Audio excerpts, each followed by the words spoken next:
He went to a barrier island for the 4th of July with a group of friends he'd known most of his life. 2 days later, he was found in the water, and nobody, not the sheriff's department investigating his death, not the family's own independent medical examiner, not the friends who were the last people to see him alive, can agree on how he got there. His name was Nolan Wells. He was 18 years old, and more than 2 weeks after his body was pulled from the water off Horn Island, Mississippi, the cause and manner of his death remain officially undetermined. A civil rights attorney is now involved. A prominent national civil rights organization has formally accused local investigators of failing to do their job, and a family that just wanted their son to come home from a holiday boat trip now finds itself at the center of a national conversation they never asked to be part of, still waiting for the one answer that actually matters: what happened to Nolan in the hours after his friends left the island without him? Nolan Xavier Wells was from Ocean Springs, Mississippi, a small coastal town along the Gulf. The kind of place where everybody who plays football together in high school stays close well past graduation. Friends and family describe him as someone who brought a particular kind of joy into every room he walked into. A young man who worked hard because he wanted to be the best at whatever he set his mind to, and who wanted more than almost anything to make his parents proud. His father, Elmore Wansley, and his mother, Christine Wansley, raised him in a close-knit family that, by every account since this tragedy began, has held on to their grief in public with a kind of composed determination that comes from people who refuse to let their son become just another statistic. That composure hasn't made the loss any smaller. In the days immediately following his disappearance, Christine wrote to her growing social media audience that the family had so many questions, that their hearts were breaking, and that they kept waiting for Nolan to walk through the door with his beautiful smile and, of course, a joke, because that was who he was to the people who loved him. Ocean Springs sits directly across the bay from Biloxi, a small city of roughly 20,000 people known locally for its art community, its historic downtown, and a tight social fabric where high school football carries the kind of weight that shapes friendships well into adulthood. Nolan had played football, and by multiple accounts from people who knew him, that same competitive drive he brought to the field carried over into how he approached nearly everything else in his life. Friends describe him as someone who showed up, someone who stayed with his group, a detail that would later become one of the most contested and consequential characterizations in the entire case. He was known, according to his family's attorney, as a strong, capable swimmer, comfortable in the water in a way that would ordinarily make drowning seem like an unlikely explanation for how his life ended, not impossible, but unlikely enough that it demanded closer scrutiny rather than automatic acceptance. On July 4th, Nolan traveled by boat with a group of friends to Horn Island, a remote barrier island roughly 10 miles off the Mississippi Gulf Coast, accessible only by water and largely undeveloped, little more than a long strip of sand and scrub brush that becomes, every Independence Day, one of the most popular informal gathering spots on the entire coast. Video and eyewitness accounts from that day describe an island absolutely packed with people and boats, so densely crowded in places that watercraft were, in the words of one person who was there, practically on top of each other. It was, by every account from friends who spent the holiday there, the kind of chaotic, celebratory scene that draws hundreds of young people every year, many of them drinking, all of them enjoying a day that, for most of them, ended exactly the way it was supposed to, with a boat ride back to the mainland as the sun went down. Horn Island itself is part of the Gulf Islands National Seashore, a protected barrier island chain that stretches along the Mississippi and Florida coastline, largely undeveloped and accessible only by boat, which means there's no lifeguard presence, no consistent cell service, and no easy way for anyone in trouble to call for immediate help. That combination, a remote, federally protected wilderness island transformed once a year into an informal, unsupervised party destination for hundreds of boats and thousands of people, creates exactly the kind of environment where things can go wrong quickly and quietly without any single witness having a clear, complete view of what happened. The water surrounding the island is also known locally for unpredictable currents, channels where the tide moves faster and more forcefully than the calm, inviting surface suggests to anyone standing on the beach. Nolan didn't make that boat ride back. According to accounts given by the friends who were with him that day, he chose to stay behind on the island, telling the group he wanted to talk to a girl he'd met there, and that he'd make his own way back to the mainland later. The rest of his friends returned without him. When he never turned up afterward and never answered his phone, His mother reported him missing that same night. Before we go further into what happened next, if you're new to this channel, welcome to Forensic Disconnect. We cover cases exactly like this one, cases where the physical evidence, the official timeline, and the accounts of the people involved don't fully line up, and we follow them for as long as it takes to understand why. This case is still unfolding in real time, so if that's the kind of coverage that matters to you, subscribing means you'll be here for whatever comes next. The search that followed was immediate, and it was large. Jackson County Sheriff John Ledbetter's department coordinated a multi-agency response that, within a day, involved the United States Coast Guard, the Mississippi Department of Marine Resources, and the National Park Service. Since Horn Island falls under federal protection as part of the Gulf Islands National Seashore, volunteer search groups joined as well, including the United Cajun Navy, a well-known civilian rescue organization that grew out of grassroots flood response efforts in Louisiana and has since expanded into a broader disaster and missing person response network across the Gulf Coast, staffed largely by volunteers with their own boats, aircraft, and search experience gained through years of hurricane and flood response work. Their involvement in a case like this one reflects just how deeply embedded volunteer search networks have become in the Gulf Coast's overall emergency response ecosystem. Often mobilizing faster than official agencies can formally coordinate a large-scale search, and in this case, conducting aerial searches over the island and the surrounding water alongside the Coast Guard's own resources. For 2 full days, that search covered the island's shoreline, its interior scrub, and the open water around it, looking for an 18-year-old who had last been seen roughly 10 miles from the nearest help, on an island with no permanent population and no way to call for assistance beyond whatever cell signal happened to reach that far offshore. Search operations of this kind, spanning both open water and dense barrier island scrub brush, present investigators with a fundamentally different challenge than a land-based missing person case in a populated area. Currents shift search zones by the hour, meaning a body or piece of evidence in the water at dawn may be miles from where it started by afternoon, forcing search coordinators to constantly recalculate probable drift patterns based on wind, tide, and current data, rather than simply expanding outward from a last known location the way a land search typically would. The scrub brush covering much of Horn Island's interior, meanwhile, is dense enough in places to obscure a person from aerial search teams entirely, which is part of why the United Cajun Navy's aerial component and the ground teams worked the island simultaneously rather than relying on either approach alone. 2 days is, in the context of a missing person search involving open Gulf water, both an agonizingly long wait for a family and, from a purely operational standpoint, a relatively fast resolution compared to cases where a body is never recovered at all.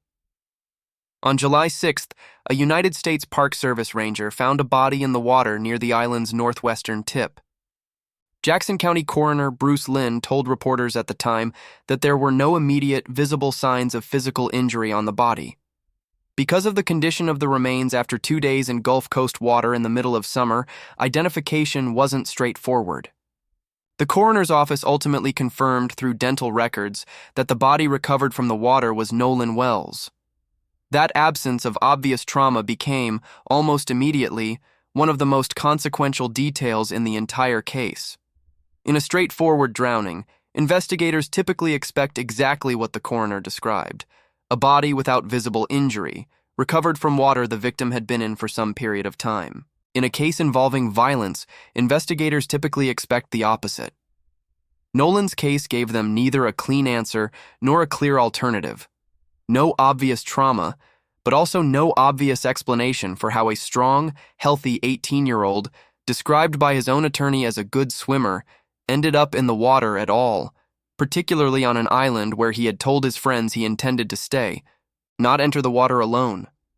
Forensic pathologists who work drowning cases regularly point out just how difficult it can be to distinguish, after the fact, between someone who entered the water voluntarily and struggled, someone who was already incapacitated before entering the water, and someone who was placed in the water after some other event occurred entirely on land.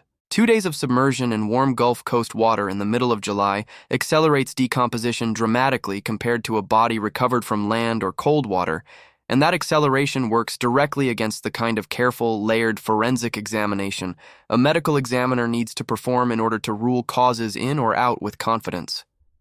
bruising can fade or become indistinguishable from decomposition-related skin changes. Internal findings that might otherwise point clearly toward strangulation, blunt trauma, or drug involvement can become harder to interpret conclusively the longer a body remains in water, particularly warm water, which speeds bacterial activity and tissue breakdown far faster than most people realize. None of that means violence occurred. It means that whatever happened to Nolan Wells, the water itself may have already begun erasing some of the evidence needed to prove it definitively, regardless of which explanation ultimately turns out to be true.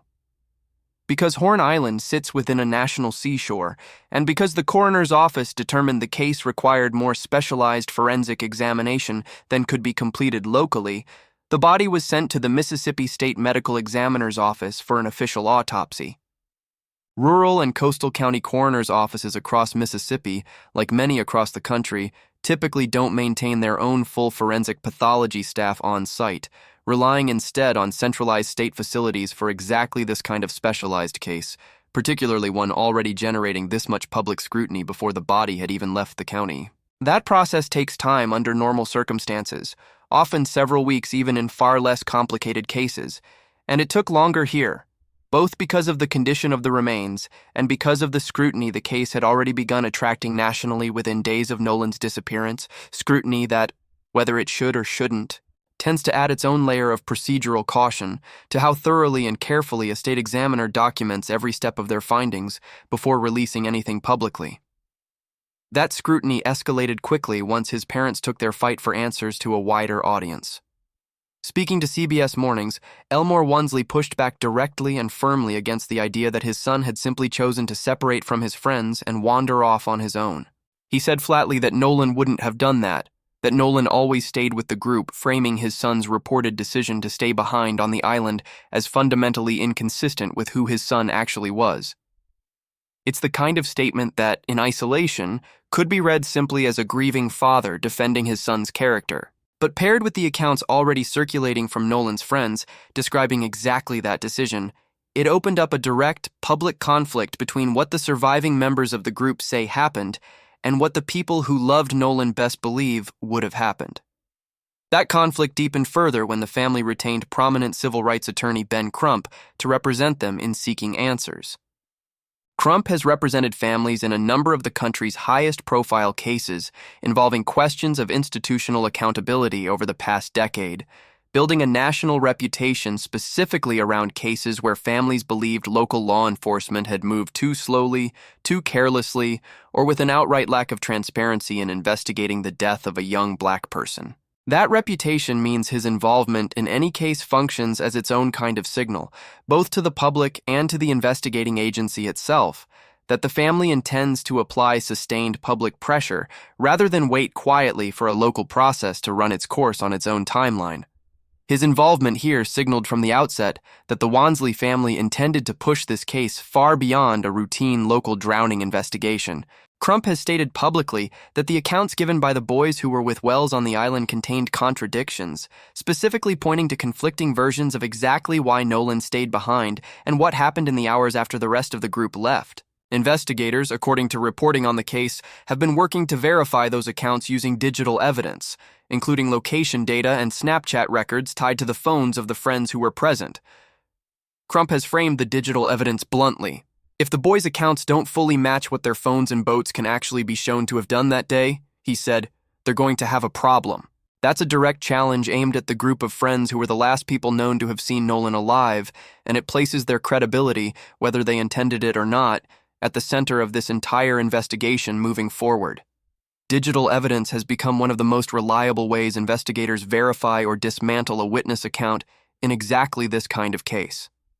Smartphone location data, even when a person never opens an app or takes a single photo, is continuously logged in the background by most modern phones, creating a rough but often surprisingly precise timeline of where someone was and when.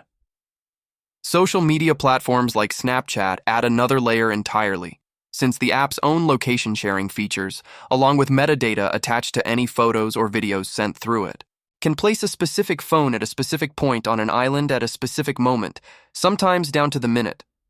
Boats equipped with GPS chart plotters or paired with a phone's navigation app leave a similar trail, a recorded track of exactly where a vessel traveled, when it left the mainland, when it arrived at the island, and when it departed again. If the friends who were with Nolan gave investigators an account of the day's timeline, and that account doesn't match what their own phones and boat can be shown to have actually done, that mismatch becomes powerful physical evidence in its own right, independent of anything anyone says out loud in an interview room. It's exactly this kind of digital cross-referencing that Crump has pointed to as the mechanism that will ultimately determine whether the group's account holds up. Investigators have also been working through a separate, less targeted pool of digital evidence entirely.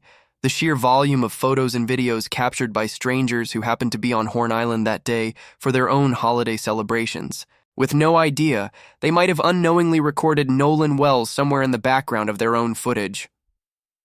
On a beach as crowded as accounts describe, that pool of incidental footage could be enormous, and sorting through it for anything relevant is a slow, labor-intensive process with no guarantee that anything useful exists within it at all.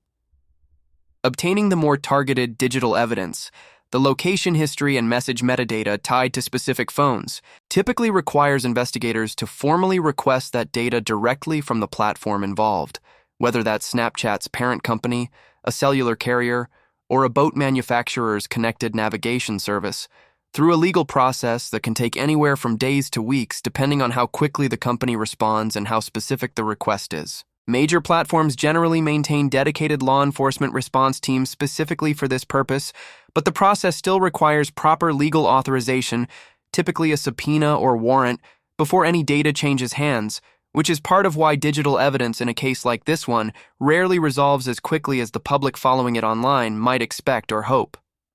Not everyone examining this case has pointed toward the friends as the central concern.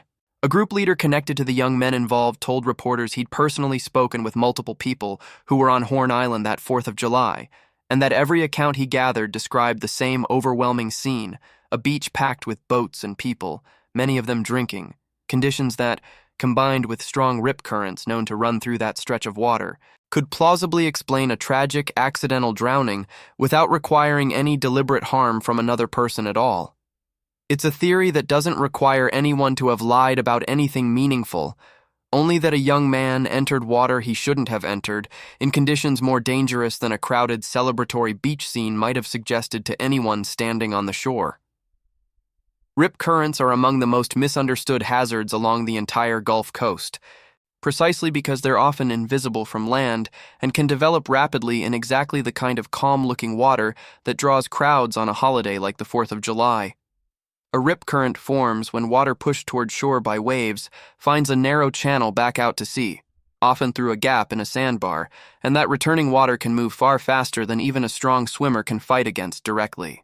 Lifeguards and coastal safety officials consistently identify rip currents as one of the leading causes of drowning deaths on beaches without lifeguard coverage. And Horn Island, remote, federally protected, and entirely without lifeguard presence even on its busiest day of the year, fits that risk profile closely. A crowded beach doesn't reduce that danger. If anything, it can increase it, both because alcohol consumption impairs judgment and physical response time, and because a packed shoreline full of boats and swimmers makes it far harder for any single person to notice one specific individual struggling in water that, from a distance, looks exactly like everyone else's holiday swim.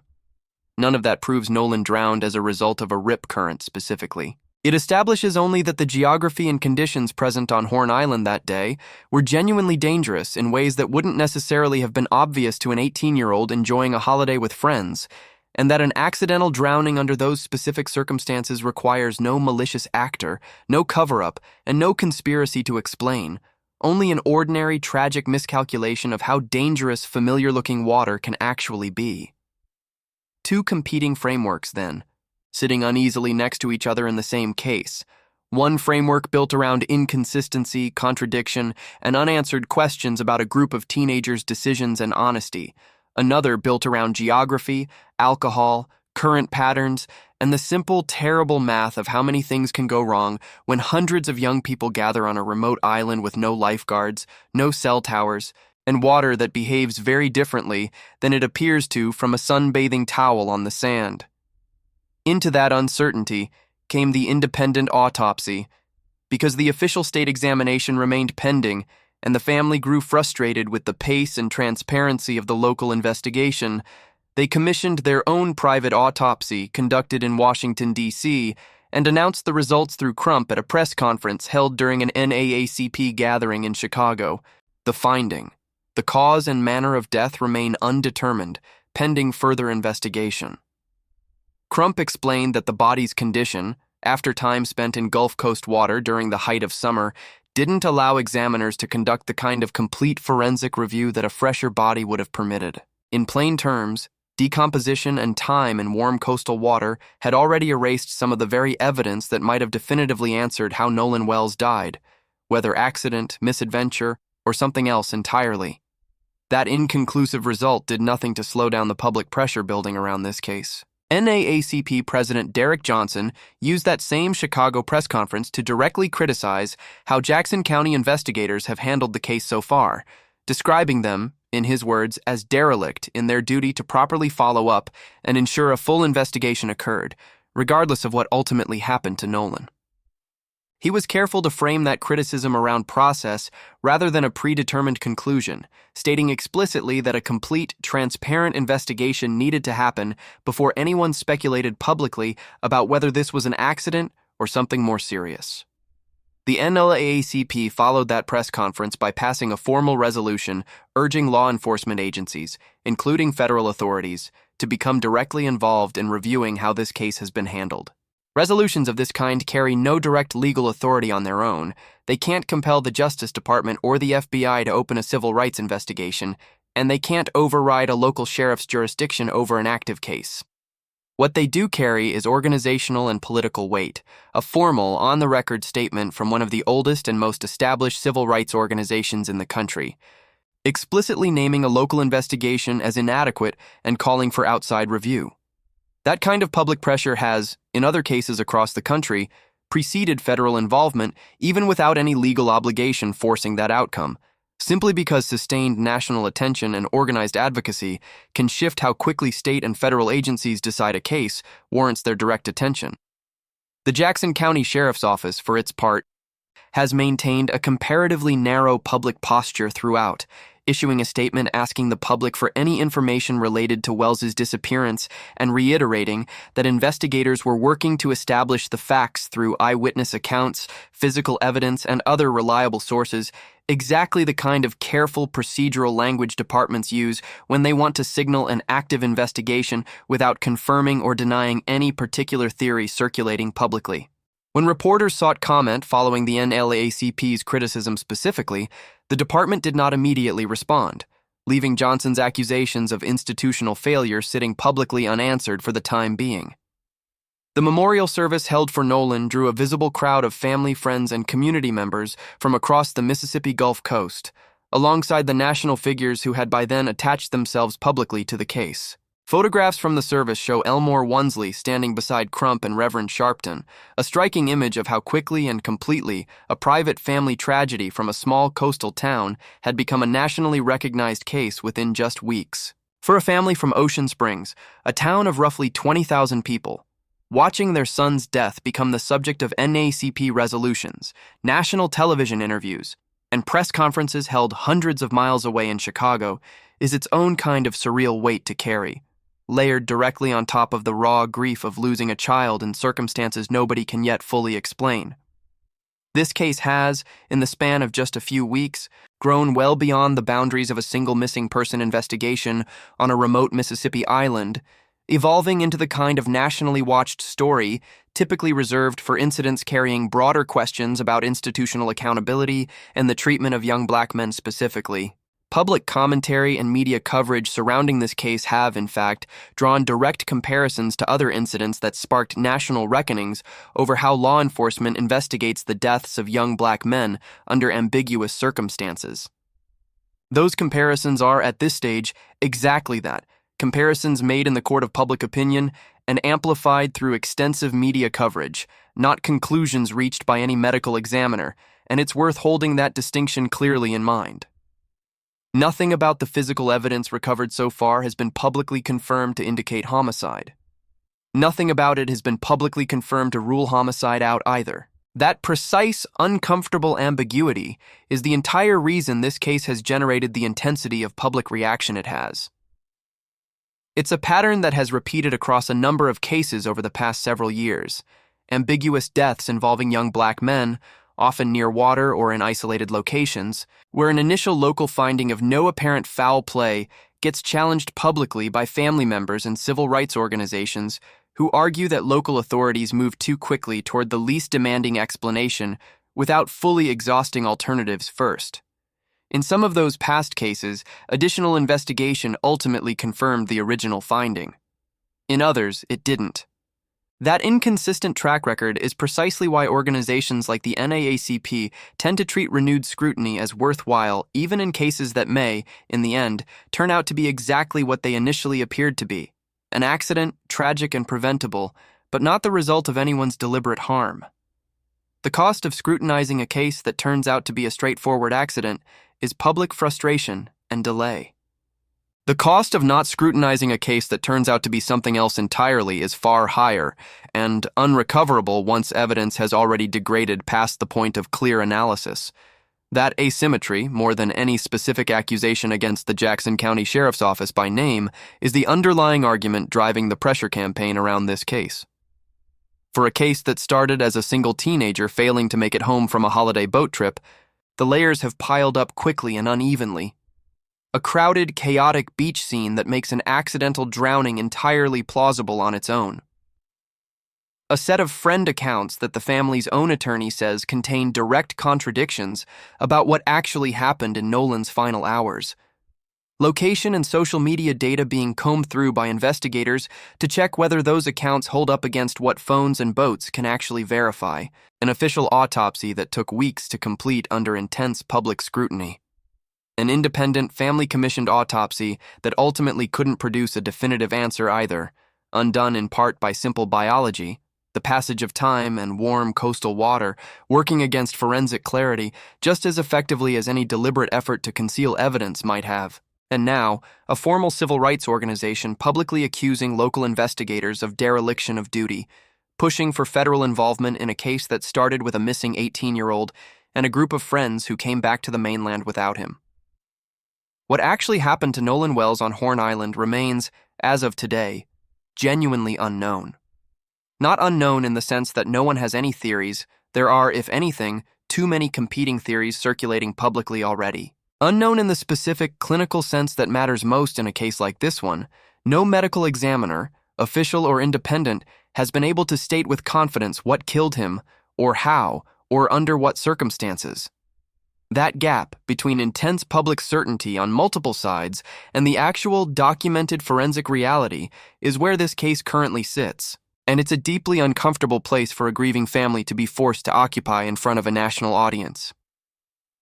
Christine Wansley has continued to describe her family's experience through that lens of unanswered questions rather than settled grief.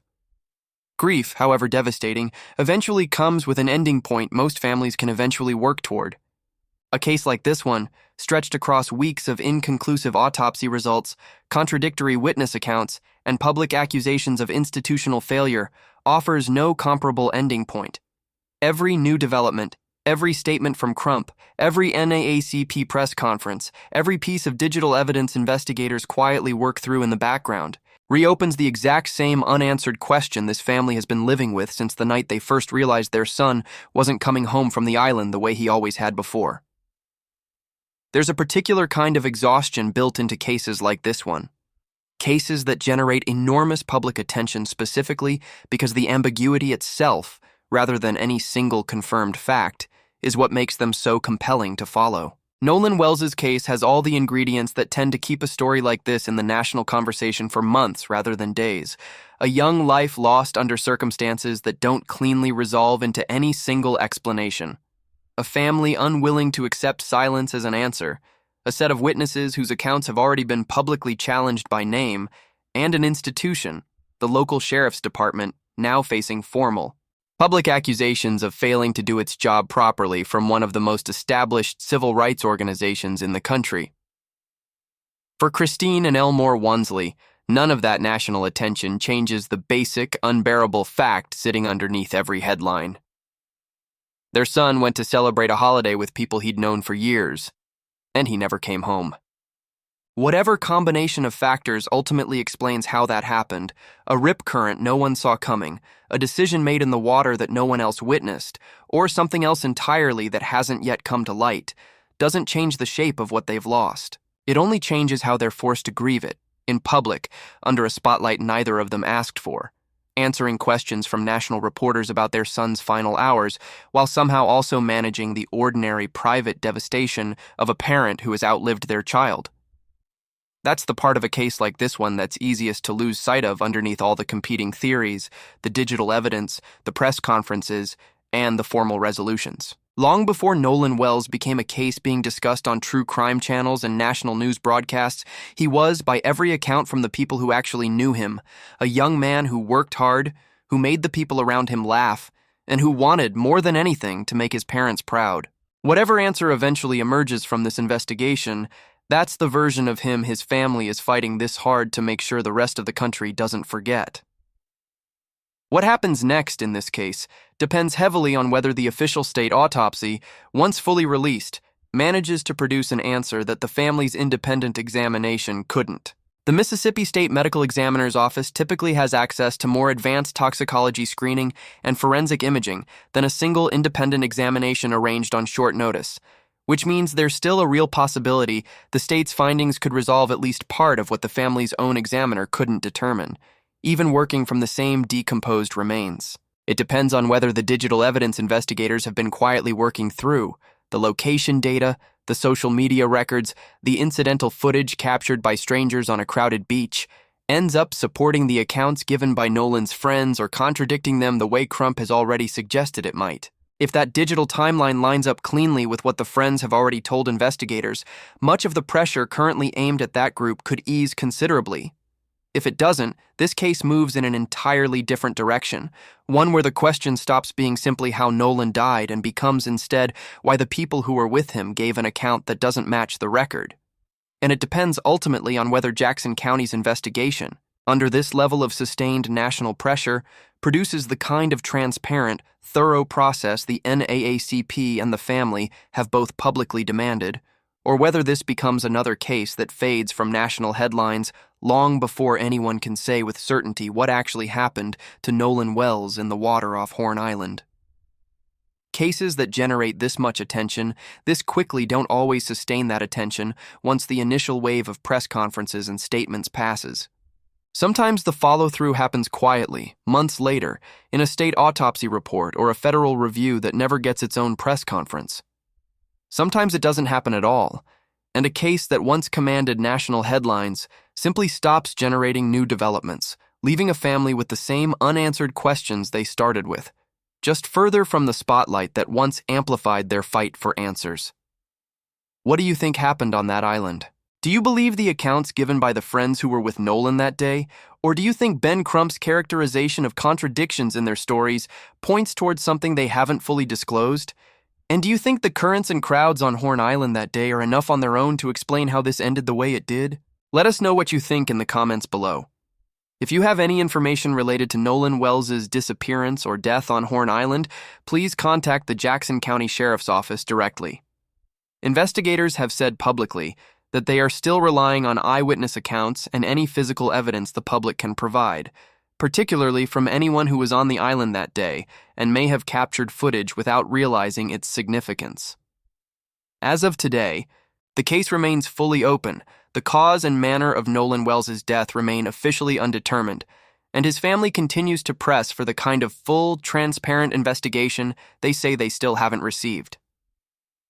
If this case mattered to you, subscribe to Forensic Disconnect for continued coverage as new evidence and developments emerge, because a case with this many open threads is far from finished. Hit that like button if you want to see more investigations like this one, and remember that behind every headline in this case is a family still waiting, more than 2 weeks later, for an answer they deserve and still don't have. Forensic Disconnect.